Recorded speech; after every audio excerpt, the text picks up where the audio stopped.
এ দুনিয়া ছেড়ে চলে যাব একদিন। সবাই এ দুনিয়া চলে যাব একদিন, মায়ারি বাঁধন ভেঙে যাবে একদিন। আসিব না আমি আর এ ভুবনে কোনো দিন, আসিব না আমি আর এ ভুবনে কোনো দিন। এ দুনিয়া ছেড়ে চলে যাব একদিন, মায়ারি বাঁধন ভেঙে যাবে একদিন। এই যে বাড়ি গাড়ি ক্ষমতা সবই চলে যাব আমি, পরে রবে সবই। এই যে বাড়ি গাড়ি ক্ষমতা সবই চলে যাব আমি, পরে রবে সবই। দুনিয়ার মায়া সব দুনিয়ার চলে যাবে একদিন, এ দুনিয়া ছেড়ে চলে যাব একদিন। এ দুনিয়া ছেড়ে চলে যাব একদিন, মায়ারি বাঁধন ভেঙে যাবে একদিন। আসিব না আমি আর এ ভুবনে কোনো দিন, আসিব না আমি আর এ ভুবনে কোনো দিন। এ দুনিয়া ছেড়ে চলে যায়, সবাই কন্যা এ দুনিয়া চলে যাব একদিন। এ দুনিয়া ছেড়ে চলে যাব একদিন। একটা জবান বন্ধ রাখবেন না, চিৎকার মেরে বলু সুবহানাল্লাহ। হায় রে বন্ধু, মওত কাসিন কুল্লু নাসিন শারিরুন, কবর বাইতিন কুল্লু নাসিন দাখিলুন। যাইতেই হবে কবরে। এই জন্য আমি আয়াতটা পড়েছি, আমার দিলটা নরম হয়ে গেছে রে বাজান। কারণ এই দুনিয়া ছেড়ে আমাকে চিরদিনের জন্য চলে যেতে হবে। আমি চলে গেলে 3 দিন ফেসবুকটা গরম থাকবে। তাহির রায় ইন্না লিল্লাহ বলে ফেসবুকটা গরম হয়ে যাবে, কিন্তু মানুষের ফেসবুকের পাতা দেখবে। কিন্তু আমি মরে যাওয়ার পরে কবরে সুখী কিনা দুঃখে আছি এটা জানার ক্ষমতা পৃথিবীর কাহারও নাই। কথা বলেন ঠিক কিনা? এই জন্য যুবক ভাইরা আমার, মরার পরে কিছু নাই, মরার পরে শুধু হবে হিসাব আর হিসাব। দুনিয়াতে ভালো কাজ করলে ভালোটা পাবে কবরে, মন্দ কাজ করলে মন্দটা পাবে কবরে। এই জন্য আমার যুবক ভাইরা, যদি আল্লাহকে না চিনো, নবীকে না চিনো, তাদের ব্যাপারে আল্লাহ কোরআনে বলেছেন ইন্নাল ইনসানা লাফি খুসর, নিশ্চয়ই মানুষ ক্ষতিগ্রস্ত।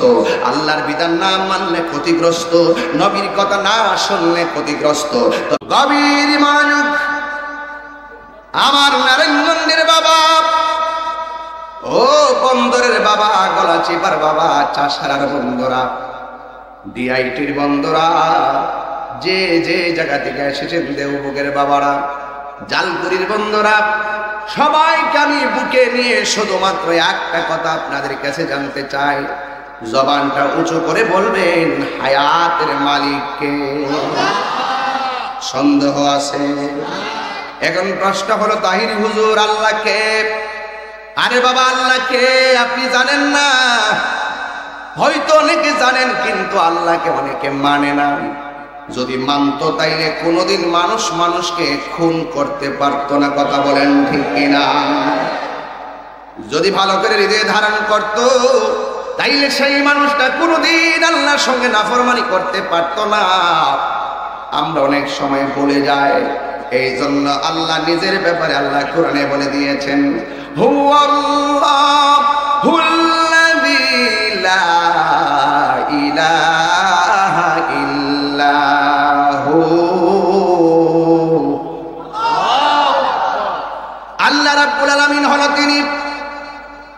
যিনি ব্যতীত কোনো ইলাহ নাই, আল্লাহ ছাড়া কোনো মাবুদ নাই।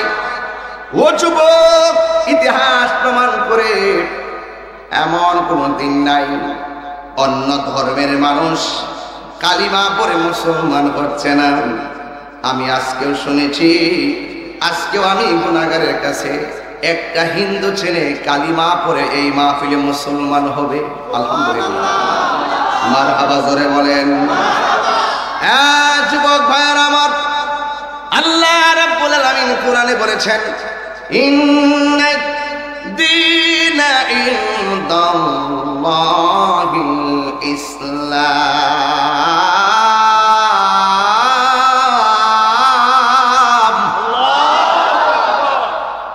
কোরআন শরীফ পড়লে খারাপ লাগে? উপরে দিয়েছেন তাফসীরুল কোরআন মাহফিল, ঠিক না? আল্লাহ রাব্বুল আলামিন বলেন, নিশ্চয়ই ইসলাম হলো আল্লাহর কাছে একমাত্র মনোনীত ধর্ম।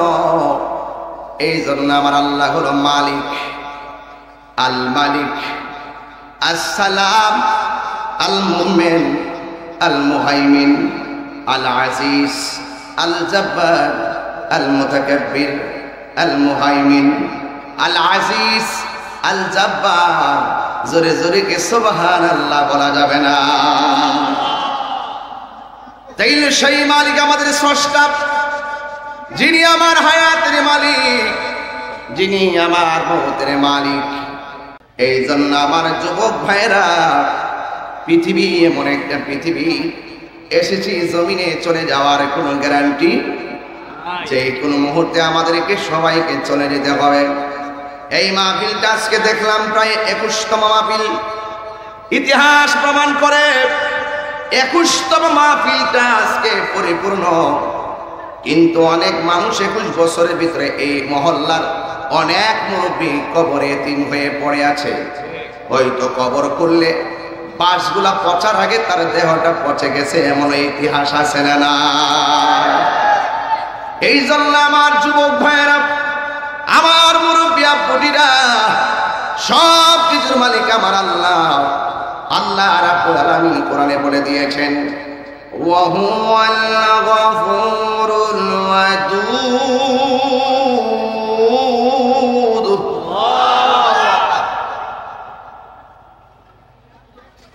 ওয়া হুয়াল গফুরুল ওয়াদুদ যুল আরশিল মাজিদ।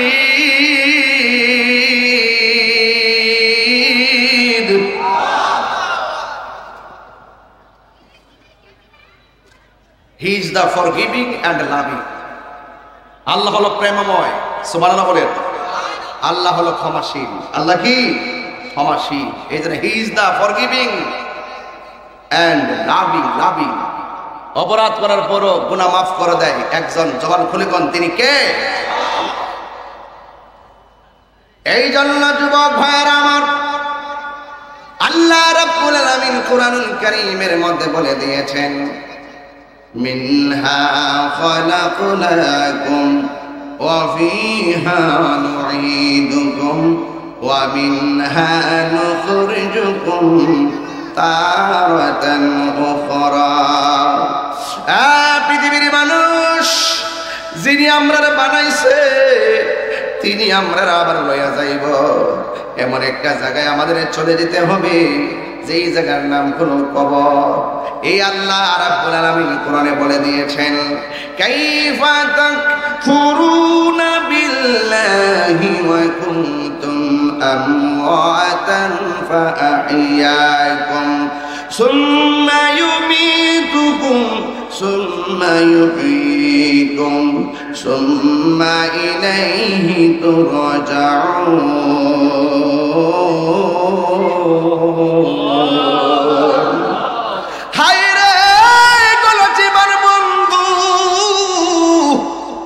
তুমি এমপি হয়েছো, মন্ত্রী হয়েছো, ওসি হয়েছো, ডিসি হয়েছো, বক্তা হয়েছো, পিসাব হয়েছো, ইতিহাস প্রমাণ করে, দলিল প্রমাণ করে তুমি ছিলা মুর্দা।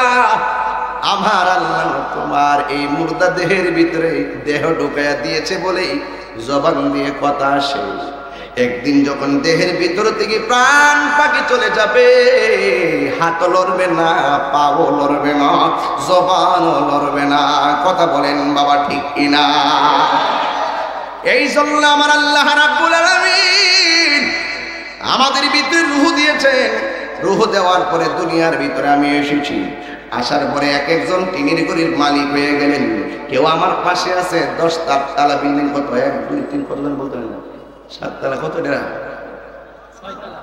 হ্যাঁ, মানে বাড়ির নিচে আসেনি 6 তালা বিল্ডিং। এই 6 তালা বিল্ডিং, আমার তো 6 তালা নাই, এই জন্য বুঝি না আর কি। 6 তালা বিল্ডিং আমার ডান পাশে, বাম পাশে মনে হয় 6 তালা। এর বেশি বলে পারমিশন দেন রে, মনে ঘটনা নেই।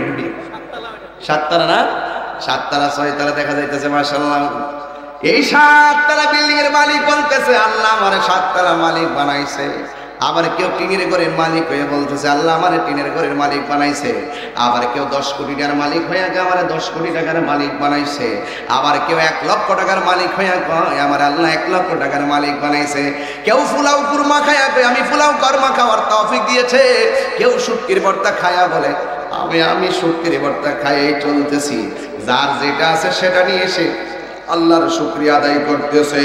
এই জন্য আমি বলবো 7 তালা বিল্ডিং এর পাশে দাঁড়াইয়া 7 তালা বিল্ডিং দেখে প্রাউড ফিল কইরো না, আর 7 তালার মালিককে খুঁজে বের করো।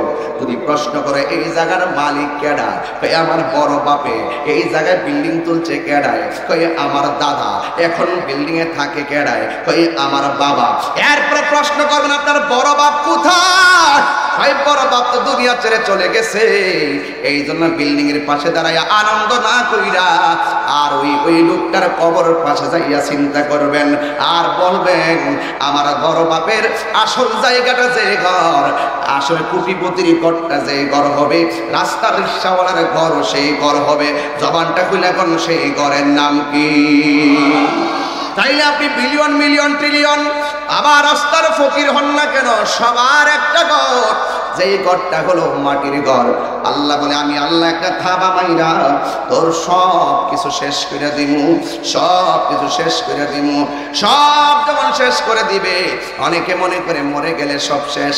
আমি বলি মরে গেলে সব শেষ না, মরে গেলে শুধুমাত্র শুরু। কারণ এই দুনিয়ার জীবন পাওয়ার পরে মরণ হবে একবার, জীবন হবে বারবার। কবরে যাওয়ার পরে কিন্তু আল্লাহ আমরা জীবনটা টিকে দিয়া দিবে। জীবন দেওয়ার পরে আর মরণ হবে না। এই জন্য আল্লাহ কাইফা আহিয়াকুম, অতঃপর আমি আল্লাহ তোমাদেরকে জীবন দিব। জীবন দেওয়ার পরে আমরা কোথায় যাব জানেন নি? আল্লাহ কয় সুম্মা ইলাইহি তুরজাউন, আমি আল্লাহ তোরে বানাইছি, আমি আল্লাহর দিকে তোকে ফিরে আসতে হবে। এর দ্বারা প্রমাণ হয়ে গেল বাহাদুরি করার জায়গা দুনিয়াতে নাই। কথা বলেন ঠিক কিনা? কবর কাহার জন্য জান্নাতের বাগান হবে, আবার কাহার জন্য জাহান্নামের গর্ত হবে।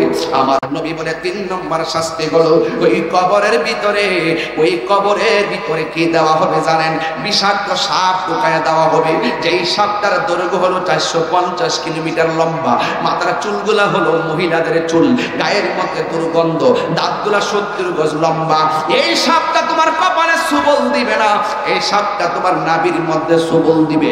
কারণ নাভি দিক দিয়েই শয়তানটা ভিতরে প্রবেশ করে। আদমরে আল্লাহ বানাইবার সময় আল্লাহ বলছে আদম রে সবাই সেজদা কর। সব ফেরেশতারা সেজদা করছে, একদম সেজদা করে নাই, তার নাম হলো ইবলিস। এরপরে আদম ইবলিস বলছে আমি সেজদা করব না, আমি হলাম আগুনের তৈরি, আদম হলো মাটির তৈরি, আমি উপরের বেড়া কিল্লেগে ফাওয়ার তলের বেড়ারে সেজদা করব। আপনারা জবান খুলে বলেন হুকুম দিছে কে? আল্লাহ বলছে ওয়া কানা মিনাল কাফিরিন। আল্লাহ কইতে কাফেরদের অন্তর্ভুক্ত হয়ে যা। কাফের হয়ে গেছে, পদস্মরণ হয়ে গেছে, অভিশপ্ত হয়ে গেছে। এরপর ইবলিসটা কি করছে জানেন? আদম নবীর উপরে ক্ষিপ্ত হইয়া একটা থুতু মারছে। থুতুটা যাই আদম নবীর পেটের মধ্যে পড়ছিল। যখন আল্লাহ তারে প্রথম বানাইছিল, মাটি দিয়ে বানাইবার সময় আদম নবীর নাভিমূলের জায়গায় মাটিটা পড়ছিল। আল্লাহ কয় ও ফেরেশতা, এই ইবলিসের থুতুটারে তুইল্লা বালা। আদমকে প্রথম বানানোর সময় যখন তুলতে গেছে, ওই থুতুর সঙ্গে কিছু মাটি উঠে গেছে। এই জন্য তলপেটের নিচে নাভিটার মধ্যে একটু গর্ত আছে, এটা কিন্তু হিডা। আল্লাহ রাব্বুল আলামিন ওই ইবলিসটা যখন থুতু মারছে আর ফেরেশতারা মাটিটা তুলছে পর্দা, আদম নবীর নাভির মধ্যে ছিদ্র হইছে, এই ছিদ্রটা এখনো আমরার মধ্যে আছে। এই জন্য শয়তান কানের ছিদ্র দিয়া ভিতরে ঢুকে না, এই নাভি দিয়া মানুষের ভিতরে ঢুকে। এই জন্যই তো যুবক ভাইয়েরা আমার, এরপরে ওই মাটিটা দিয়ে আল্লাহ কি বানাইছে, এটাই ধরতে চেষ্টা ওয়াজটা একটু এদিক সেদিক হয়ে যাবে, শেষ করতে পারতাম দিকে ধরি নাই। এরপর আল্লাহ রাব্বুল আলামিন ওই মাটি দিয়ে একটা প্রাণী বানাইছে, ওই প্রাণীটার নাম হইল কুকুর। ওই প্রাণীটার নাম কি? দেখছেন না, একটা রুটি দিলে সারা রাত মালিকের বাড়ি পাহারা দেয়। কুকুরটা মানুষের মাথার মার খায়া ভক্ত হইয়া যায়। ওই যে আদম নবীর মাটির কিছু উচ্ছিষ্ট ওই ইবলিসের থুতুর সঙ্গে লাগানো, এই জন্য ওই কুকুরটা মানুষের ভক্ত হইয়া যায়। এই জন্য কয়েকদিন মুস্তামি রহমাতুল্লাহ আলাইহি বলেছেন, একটা কুকুরের মধ্যে 10টা গুণ আছে, 10টা গুণ যদি কোনো মানুষের মধ্যে থাকে, এই মানুষটা আর বান্দা থাকে না, এই মানুষটা আমার আল্লাহর বন্ধু হয়ে যায়। আর জোরে জোরে গন্না আল্লাহু আকবার। আবার যদি আসি কোনো সময় তরিকতের ওয়াজ করব, বেলায়েতের ওয়াজ করব, ট্রেন আসতেছে, জানেন না? এই ট্রেন আসতেছে, শব্দ ট্রেন আসতেছে, লাইনটা ক্লিয়ার করেন। রাতের আধারে যারা সিজদাতে রই, দু চোখের স্রোতে নদী যেন বয়, ছলনার হাত ছানি যতই আসুক, ছলনার হাত ছানি যতই আসুক, পেছনে ফিরে ও তাকাই না। আল্লাহর প্রেম ছাড়া এই দুনিয়া কারো কাছে কোনো কিছু চাই না। যাদের হৃদয়ে আছে আল্লাহর ভয়, তারা কবু পথ বলে যায় না। আল্লাহর প্রেম ছাড়া এই দুনিয়ায় কারো কাছে কোনো কিছু চাই না, কারো কাছে কোনো। শুধুমাত্র প্রবাসীদের টাকা দিয়েই বাংলাদেশ চলবে, দেউলিয়া হবে না। কথা বলেন ঠিক না বেঠিক? তাইলে প্রবাসীরা রেমিটেন্স যোদ্ধা, এই দেশের সম্পদ। এজন্য তারা এয়ারপোর্টে গেলে তাদের সাথে ভালো ব্যবহার করতে হবে। আমি যখন এয়ারপোর্টে ঢুকলাম, এয়ারপোর্টের ম্যানেজার থেকে শুরু করে পাইলট থেকে শুরু করে যত মানুষ আছে আমাকে এত আদর করেছেন, এত সম্মান করেছেন, আমি অত্যন্ত মুগ্ধ হয়েছি। আমি শেষ পর্যন্ত তাদেরকে বলেছি যে আপনারা এই ভালোবাসাটাকে ধরে রাখবেন এবং আমি আশা করি প্রবাসীদের প্রতি সুন্দর আচরণ করবেন এবং যেন তারা হাসি মুখে আসতে পারে। প্রবাসীরা বেঁচে থাকলে বাংলাদেশ বেঁচে থাকবে। কথা বলেন ঠিক না বেঠে? এই জন্য যুবক ভাইরা, আপনার দেশে থাকেন আর বিদেশ থাকেন, এই কথাগুলো আন্তর্জাতিক কথা, এগুলো লোকাল কোনো কথা, এগুলো সুপরামর্শ। এই জন্য প্রবাসীরা আমাকে পেয়ে অনেক ভালোবাসা দিয়েছেন। আজকে আমি নারায়ণগঞ্জের জমিনে আমি তাদের জন্য দোয়া করি, আল্লাহ যেন সকল প্রবাসী ভাইদের জানমালকে আমানত রাখে। জুড়ে বলেন আমিন, আরো বড় করে বলেন আমিন। আমি কাতারে গিয়েছি, গিয়ে ওই দেশে জাতীয় মসজিদে গিয়েছি, গিয়ে নামাজ পড়েছি। নামাজের পরে ফিলিস্তিনের পতাকা হাতে নিয়েছি। সেখানে আমি হাজারো মানুষ নিয়ে ফিলিস্তিনের পক্ষে, ওই ইসরায়েলের গুন্ডা আগ্রাসনের বিরুদ্ধে, ইহুদিদের বিরুদ্ধে আমি দার্থহীন কণ্ঠে মিছিল করেছি। এটা বাংলার ছেলে, যে পারে সব জায়গায় পারে। কিসের কাতার, কিসের লন্ডন আমি জানি না। আমার মুসলমান ভাই বিপদে পড়েছে, যে কোনো জায়গায় হোক আমাকে রাজপথে নেমে আন্দোলন করতে হবে। হাত তুলে বলতে হবে ঠিক কিনা বলেন? পরিষ্কার কথা। আত্মা যদি শুদ্ধ হয়, ইজ্জতের মালিককে, সম্মান দেওয়ার মালিককে, আমি ভয় পাই নাই। এই জন্য আল্লাহ পাক যেন আমাদের ফিলিস্তিনি মুসলমানদেরকে হেফাজত করে বলুন আমিন।